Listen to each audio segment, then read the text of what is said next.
Very very welcome to all साथियों। Exam fighter number 1 पे आप सभी का हार्दिक स्वागत है।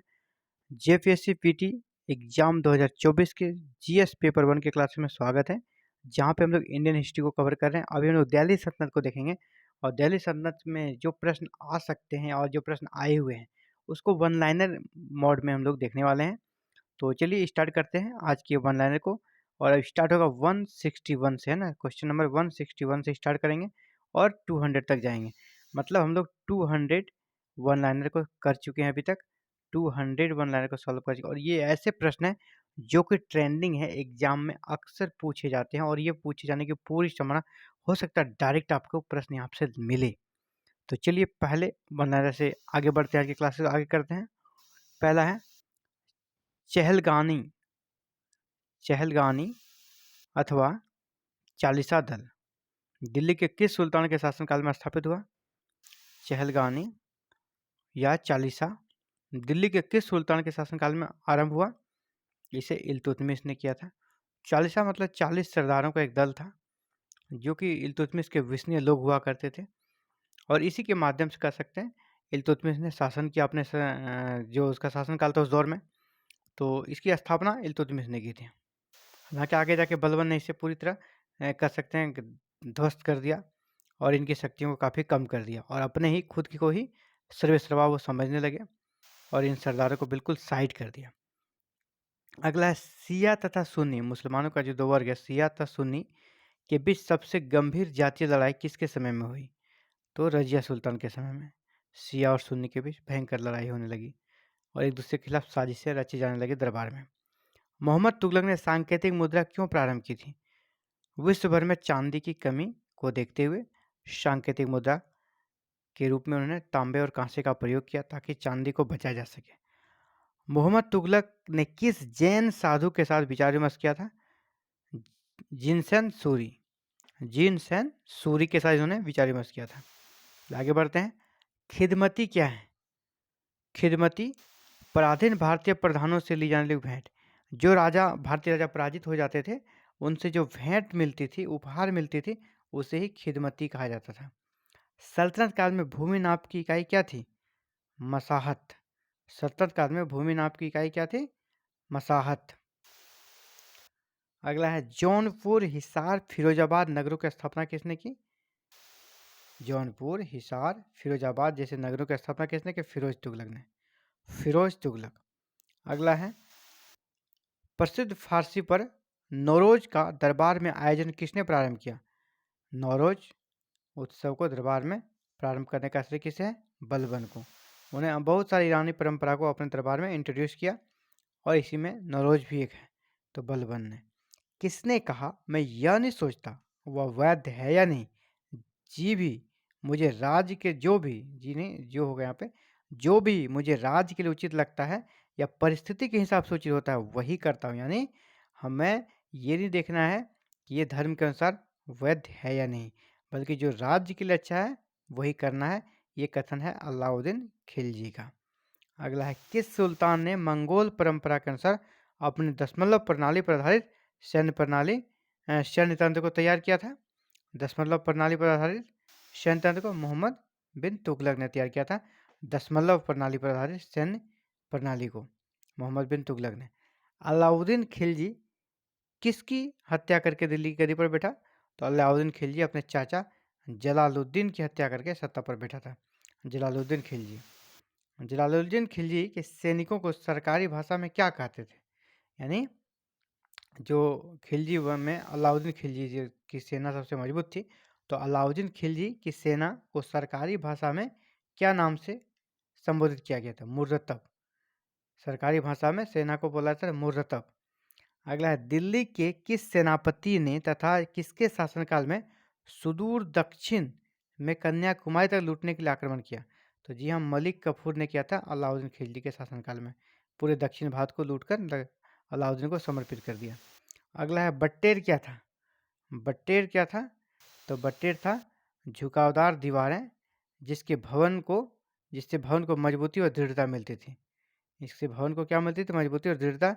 तो बट्टेर हो गया झुकावदार दीवार को बट्टेर कहा जाता था। चलिए आगे बढ़ते हैं। जीतल और टंका किस धातु से निर्मित सिक्के थे? जीतल, पहले मैंने कहा जीतल होता था तांबा का और टंका होता था चांदी का, तो तांबा और चांदी। अद्दा और भीख, अद्दा और भीख नामक दो सिक्के चलाने का श्रेय किसको है? तो फिरोज तुगलक ने ये दो सिक्के चलाए थे। अलाउद्दीन के सैनिक अभियानों का सही क्रम क्या है? सही क्रम करना है, सबसे पहले गुजरात पे किया, फिर रणथंभौर, चित्तौड़, मालवा और जालोर। तो याद रखिए गुजरात, रणथंभौर, चित्तौड़, मालवा और जालोर। चलिए आगे बढ़ते हैं। कृष्णदेव राय द्वारा बनाया गया हजारा मंदिर क्या है? तो सबसे पहले हजारा मंदिर का निर्माण किसने कराया? तो किसने कराया? कृष्णदेव राय ने हजारा मंदिर का निर्माण कराया कृष्णदेव राय ने। और यह एक राम मंदिर है। हजारा मंदिर क्या है? राम मंदिर।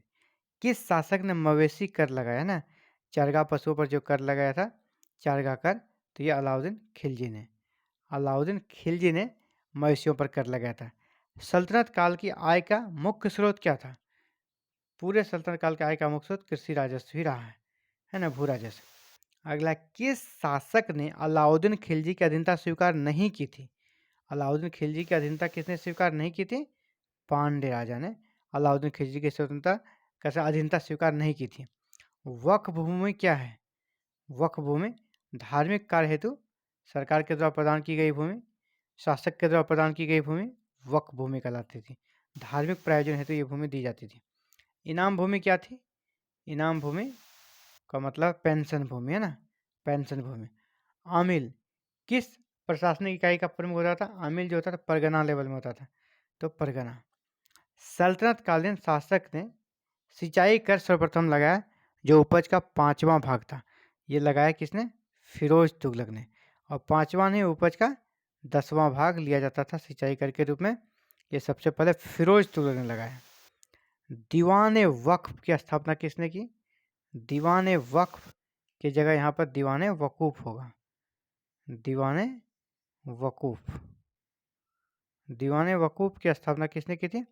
बलबन ने जलालुद्दीन खिलजी, जलालुद्दीन खिलजी दीवान वकूफ। तो दीवान वकूफ की स्थापना किसने की? जलालुद्दीन खिलजी ने। आगे बढ़ते हैं। कारखाने के सर्वोच्च अधिकारी को क्या कहा जाता था? जो कारखाना के सबसे बड़े अधिकारी होते थे उसे कहते थे मुत्सरिफ, मुत्सरिफ कारखाने के सर्वोच्च अधिकारी। इल्तुतमिश के काल में प्रांतीय सेना को क्या कहते हैं, है ना? जैसे जो केंद्र की शाही सेना थी उसे हर्ष में कलब कहते थे, उसी का जो प्रांतीय सेना थी उसे हर्ष में अतरफ कहते थे, अतरफ, हर्ष में अतरफ। सबसे अधिक दासों की संख्या किसके समय में थी? दासों की संख्या सबसे ज़्यादा फिरोज तुगलक के काल में थी। इन्हें तो दीवान बंदगानी नामक एक दास का विभाग ही बना लिया था। अगला है, दिल्ली पर प्रथम अफगान राज्य की स्थापना का श्रेय किसको दिया जाता है? तो दिल्ली में प्रथम अफगान राज्य की स्थापना लोदी वंश ने की थी।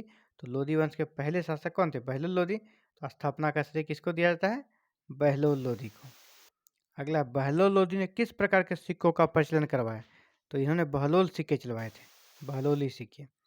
अगला है, दिल्ली सल्तनत के किस शासक को उसके सिक्कों पर से खलीफा का नाम हटाने पर विरोध सहना पड़ा, जिसके फलस्वरूप उसे सिक्कों पर पुनः खलीफा का नाम खुदवाना पड़ा?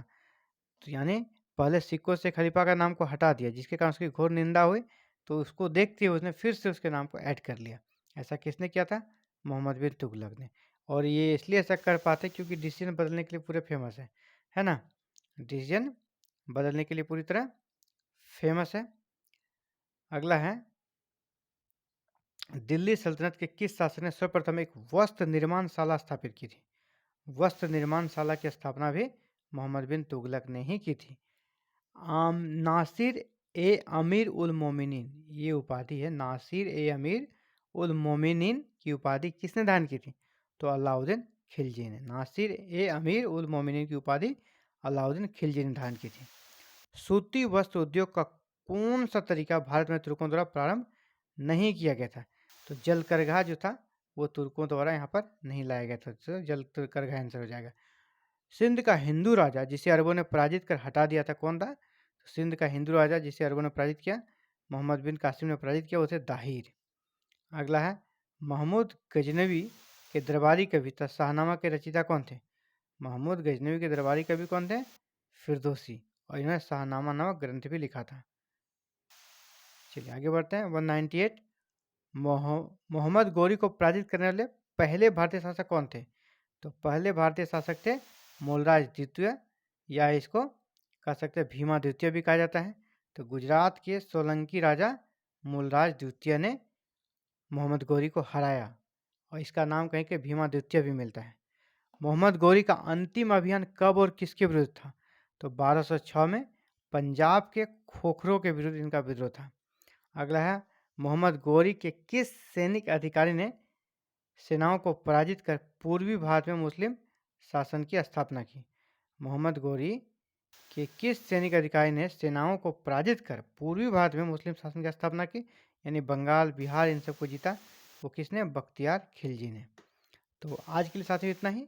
मिलते हैं कल एक नए क्लासेस में। जेएफएससी पीटी जीएस पेपर 1 और पेपर 2 की क्लासेस लगातार एग्जाम फाइटर नंबर पर जारी है, और आप भी चाहते हैं क्लासेस को ज्वाइन करना तो चैनल को सब्सक्राइब करके बेल आइकन को प्रेस करके ऑल बटन को क्लिक कर लें, और सारे क्लासेस बिल्कुल आप फ्री में देख सकते हैं, क्योंकि क्लासेस अपलोड होते ही आप तक नोटिफिकेशन मिलेगी और आप उसे देख सकेंगे और अपने तैयारी को शानदार कर सकें। Thank you very very much for watching this video and connecting with exam fighter number 1।